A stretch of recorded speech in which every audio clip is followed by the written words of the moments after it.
Welcome to Pastor's Chat today. Well, today we're going to finish Psalm 102, the last verses beginning in verse 23 through 28. We've been talking about how this psalmist, anonymous psalmist, probably writing this psalm in between the time of the captivity in Babylon and the rebuilding of the temple in Jerusalem and the restoration of the people back in the land. He was despondent, he was discouraged, he was overwhelmed with affliction, and he poured out his complaint to the Lord, as the title says. And the first verses, it's me, I, oh me. He was looking at himself and his problems and the difficulties the nation was facing at the time, and he was very discouraged. But then in the middle verses 12 through 22, he looks up and sees Jehovah. He sees that he has a covenant God who will not change. Yes, things change around him every day, just like for us. But God is an unchanging God. His covenant is everlasting. It does not change with the people of Israel. I like what the old time pastor and commentator and writer said, pastor said, Alexander McLaren, he said, Zion cannot die while Zion's God lives. Yes, because God made a covenant with Zion, the people of Israel, and they will continue to exist till Jesus comes again, and they'll rule with him according to the throne of David as he promised, because he's a covenant God. Now, as we finish, the psalmist, it appears, kind of looks back again at himself and his problems. And he says in verse 23, he weakened my strength in the way. He shortened my days. I said, oh my God, do not take me away in the midst of my days.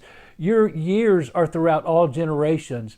And so he again is struggling. And I'm telling you, no matter how we say, this is what I believe, God's sitting on the throne. He's going to keep his word. He's unchanging. Then next thing you know, we get whammed again. And we're going, oh me. And that's what the psalmist does here. But he remembers your years are throughout all generations. In other words, it continues after year after year after year, generation after generation. Of old you laid the foundation of the earth, and the heavens are the work of your hands. They will perish, but you will endure. Yes, they will grow old like a garment, like a cloak. You will change them, and they will be changed. But you are the same, and your years will have no end. The children of your servants will continue, and their descendants will be established before you. Now, as we said at the beginning, this is a messianic psalm. Matter of fact, these last verses are quoted in Hebrews chapter 1. Here in verse 10, the writer here, speaking of Jesus Christ, the covenant Christ who has come, the better than Moses, Jesus. He says, you, Lord, in the beginning laid the foundation of the earth, and the heavens are the work of your hands.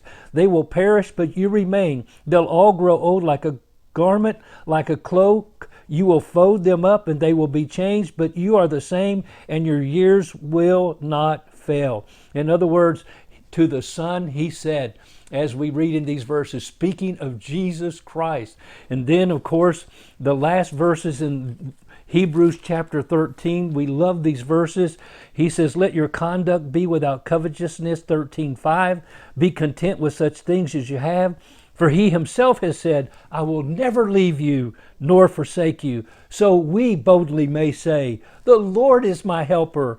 I will not fear. What can man do to me?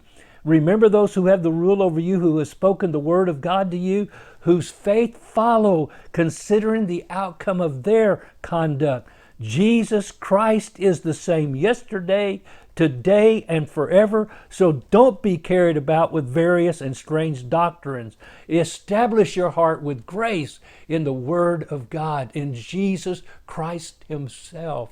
He is unchanging. Oh, my friend, the world changes. Yes, it does. It puts on new coat every day, so to speak, as the seasons change. But Jesus Christ will never change. He is the same always.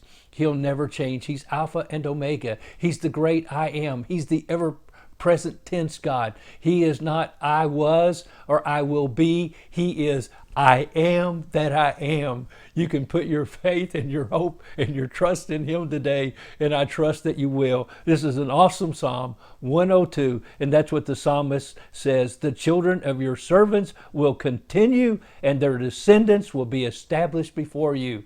That's why you don't have to worry about Israel today. God's going to take care of them. They are his people. God bless you. and you have a wonderful, wonderful day.